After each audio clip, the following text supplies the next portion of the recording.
morning, beautiful. It is lovely to see you on my Monday morning inside because it's damp out there. It's not exactly raining, but there's all this misty, cloudy stuff blowing around. So that means we get to be inside with the rocks. It's never a bad thing when there's any kind of moisture outside. It just means we get another experience. And life is about experiences. And new experiences, you know. Alicia, good morning. This is one you will instantly recognise. We've seen it before, but it coming on again. Hi, Stephanie. This is kyanite. It's a lovely blade of kyanite with some of its matrix growing in there. Or rather, the kyanite grows on the matrix, not the other way around. So yeah, we get to be inside when the weather is not conducive to being in the garden. And I love that. Good morning, Faye. So there it is. I mean, it's a lovely blade. Lovely, lovely thing. You can see how close this is to mica. You know, it's long things, sort of layered, shiny, but blue. Right, what else have we got? More blue. We have a little azurite sphere. Oh, yeah, look, my eyes look really blue in the light. Honestly, they're grey. But when the brain makes all kinds of things with colour. Morning, Heather! So you see grey eyes against sort of pinky skin, and the brain says they're blue. So, azurite sphere, it's a little darling, you know. Linda gave me this when she sent me my hat, which I will get to wear again in winter or in autumn. Barb, good morning, lovely. So there it is. It's just like a little blue marble, but it's made of azurite, which is one of those things that's got copper in it. Something else small and delicious is this little icosahedron made of amethyst. And there it is. I mean, every face is a triangle. If I can catch one of them with the light on, there you go. I don't know how many faces there are on it. I might on another day when I'm not half asleep. Today I'm only pretending to be awake, all right? Lisa Louise, good morning, beautiful. So here it is, this little cute thing. And look how the shape changes. You know, it's a wiggly woggly one, and then if you turn it the right way, it becomes wiggly woggly in the other direction. So I love sacred geometry. Last but not least, and much larger, we have this. This is tourmaline. Of course it's tourmaline. Good morning, Linda.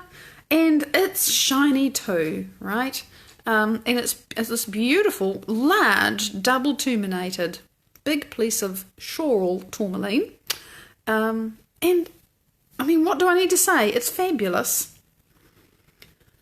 And you look at it and think, oh, good morning, Michael. It is lovely to see you. And good morning, Julian. Here we are together.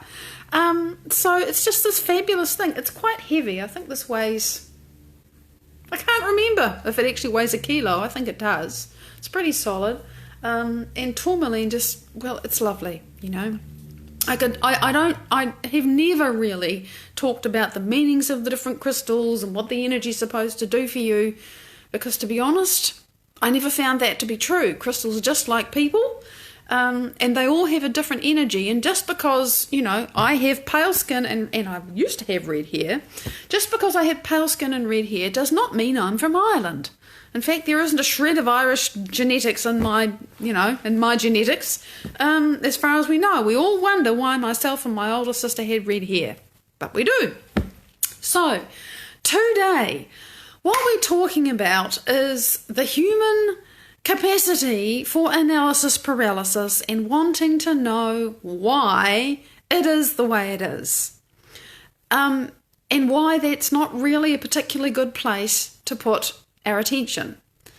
Because as long as you got a problem or a challenge or a person that's being difficult or a whatever, and you keep thinking, now, why am I bringing this to myself? How did I create this? What is this trying to tell me? What's the lesson? And these are all the questions that, you know, we've kind of been trained to ask. As evolved people, you're supposed to want to know what the lesson is. And I used to do that too. And I don't know when it was that I sort of realised, you know, some things, I mean, we always figure it out in the end. Inga, lovely to see you. We always realise what some challenge or situation or health condition or whatever it is about, right? But, you know, you have this great aha and you think, oh, wow, I understand it now. but it doesn't really change anything. It doesn't heal you. It doesn't make it go away. It's just you understand what it's about. You're not a Viking. I would never have guessed, Julian. It's hilarious. So, knowing why and even knowing what it's for is only of limited value. Really. Yeah. Thank you, Linda. Another person that understands cross all the light people. So the place where I have learned to put my attention, because I didn't always understand about this, the place where I have learned to put my attention is firmly on, okay, I've got this problem. There is this difficult situation. There is this challenge. There is this, insert your words here. Who am I when this is no longer a problem to me? Now, the person, the situation, whatever may still be there, okay? There may still all be happening in my life. Norma Jane, morning gorgeous. But who am I when I don't respond or react to it the way that I have been? Now, I'm going to give you a perfect, recent, real example. Those of you who've been with me for a little while will know that there is a window to my right that leaks because it has rot in it. And I discovered this about a year ago, actually. Long story short, thought, oh, gee. Dug it out to find out how bad it was and discovered, oh, this is beyond, a bulk job. This needs some serious work. And then realised, well, you can spend a lot of money repairing this, or actually what we really want is double glazed windows, which I got a quote for 5 years ago, found a company I liked, refreshed the quote, said yes in the middle of last year, I think June, whatever. Long lead time.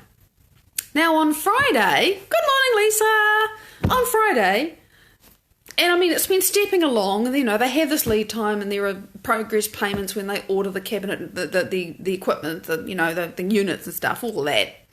But on Friday I discovered that installation is Wednesday, as in 3 days from now.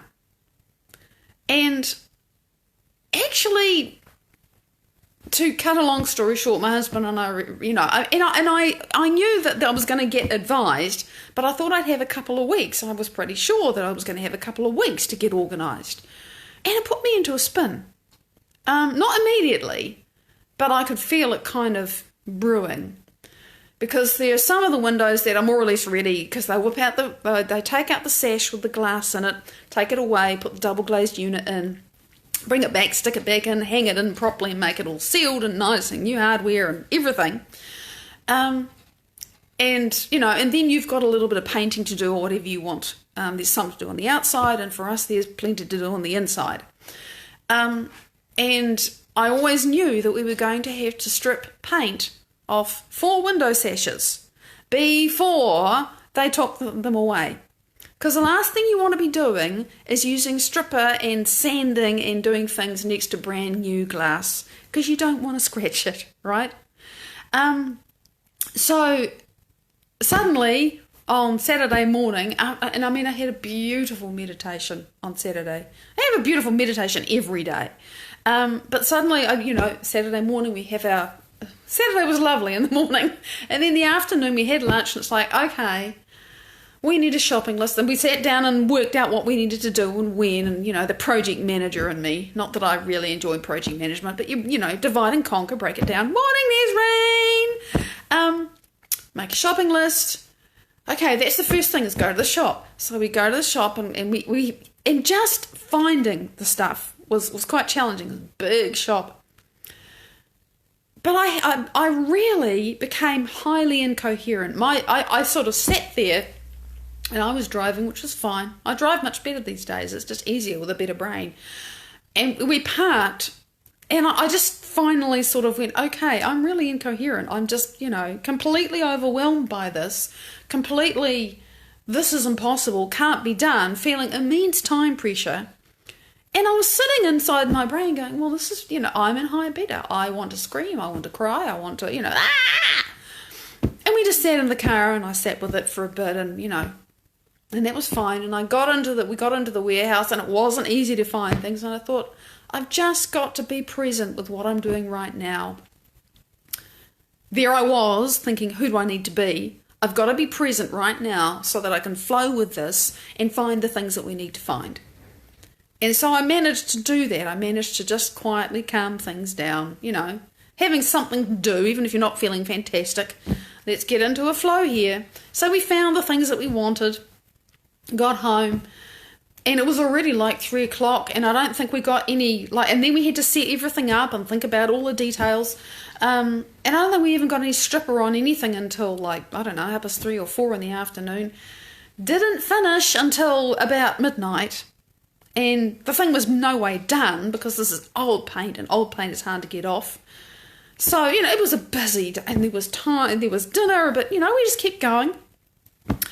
And both very grateful for how our bodies held up, for working together, for doing this, for having each other's backs, for all of that collaboration, which is a great blessing to experience, because my husband had a serious accident in 2001, can never remember which year it was, and for a long time he couldn't do any of this. So it was like, yes, you can do this, whoa! And I can do this because I'm so much stronger, because yoga's given me a stronger body. So, all of this work.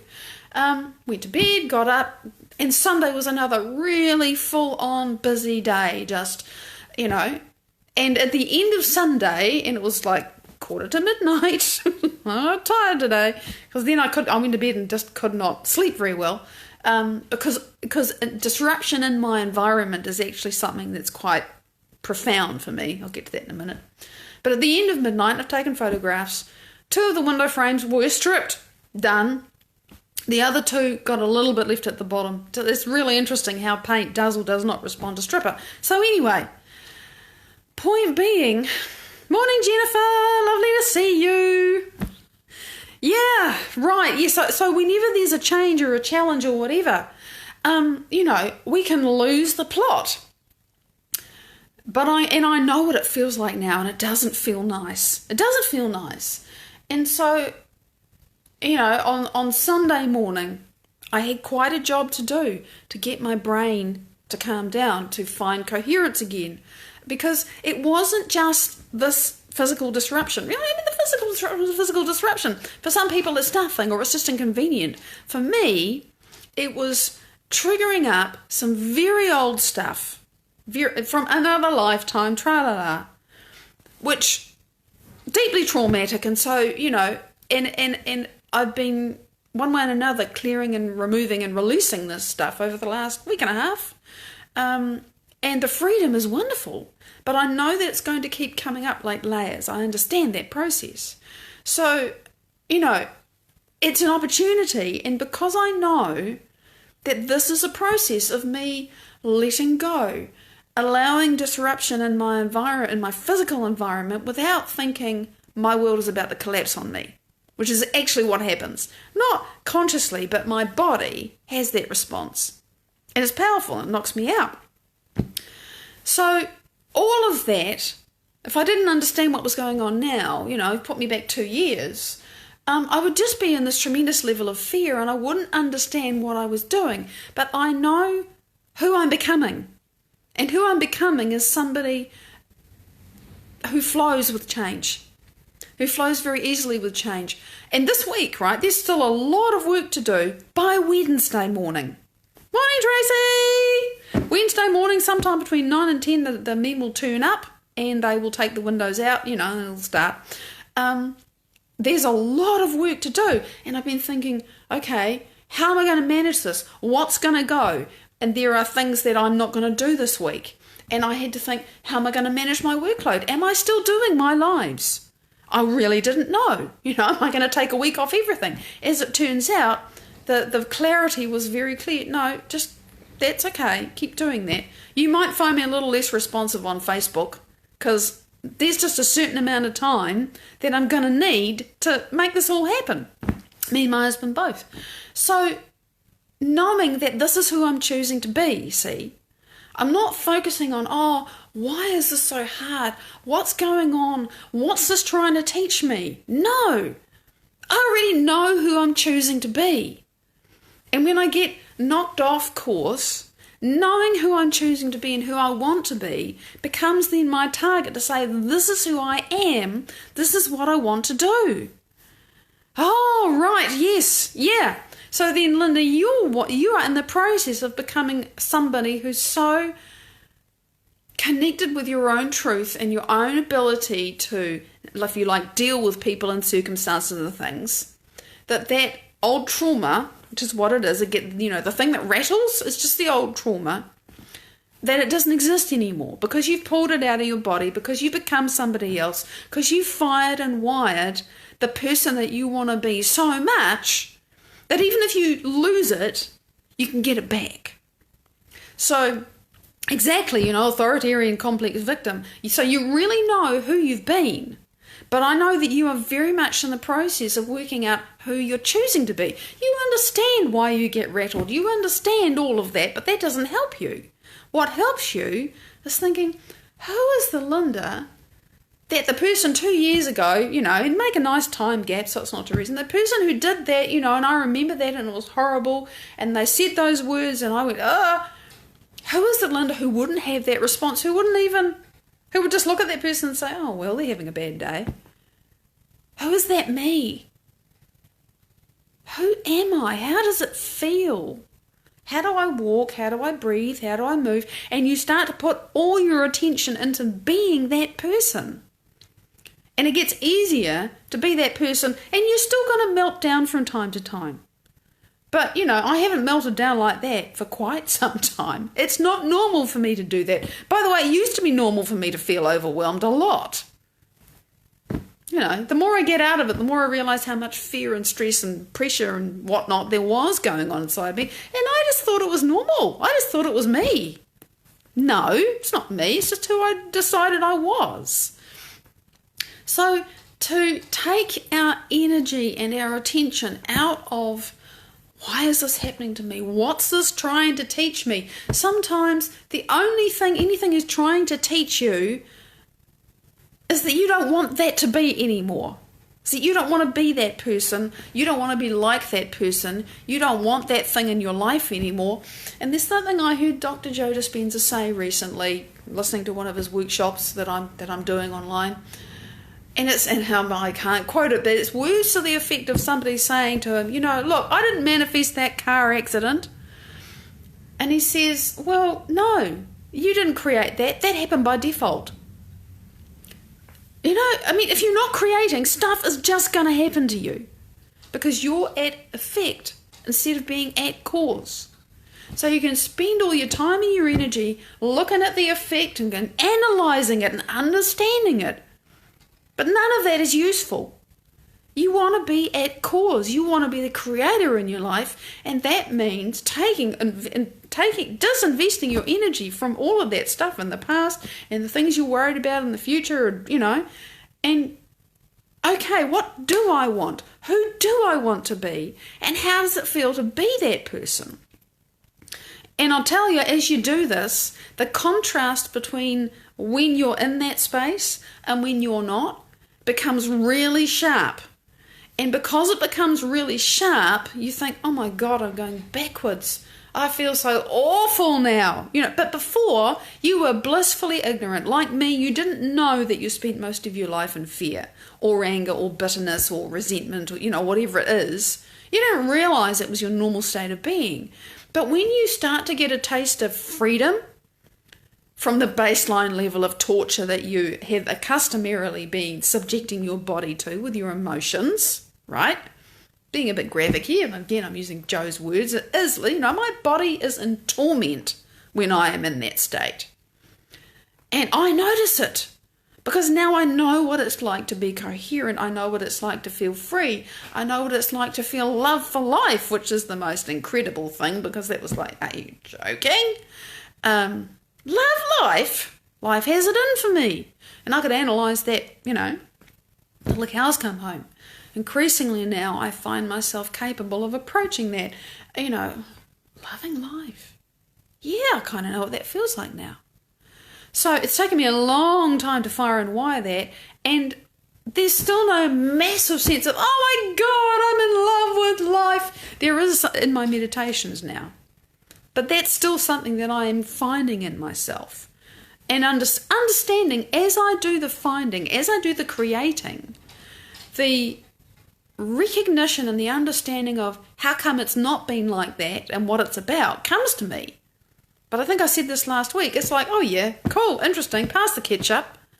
What I'm most interested in is getting free, is being free, is not having that be a thing for me anymore. And that's because I've become somebody else with a different past and a different future. And I think I said, but this is so fresh for me. I did a media interview, and it's in the paper, and a few Kiwis have noticed it. It's a local rag, and I made a little list of all the things that I've healed in my body, and I mentioned them. I completely forgot that I used to have asthma. I don't have asthma anymore. I don't have low thyroid function anymore. I recognised that my experience of that fatigue and exhaustion, morning Helen, morning, I was just accustomed to feeling that low, and my body said, okay, I've got to give you more of that. I'll bring it in a way that you'll never expect, but you're used to feeling sad and low and exhausted and tired, so I will do that for you. Because, I had no choice, right? I epigenetically conditioned myself to have the mind of exhaustion and sadness, and so I had low thyroid function. I don't have that anymore. I'm not that person. I had to put a lot of focus into becoming somebody else. You really do. The old self has to, let me get this right, biologically, neurologically, chemically, hormonally, genetically, and energetically die. It has to go. And you've got to become someone else. Devon, it's lovely to see you. I am just about done. It's beautiful to be with you. And so, so I sort of wanted to title this Renovation Special. It's going to be a really interesting week. You can expect some bumps, but I'm still going to be on every day because I meditated. And I really didn't know for a little while. I just held the question in the field, what is going to go? And I've had the instructions. I will be on every day. It might be a little bit bumpy, but we will be together creating. So big love. Thank you for sharing with me, and I'll see you tomorrow. Bye-bye.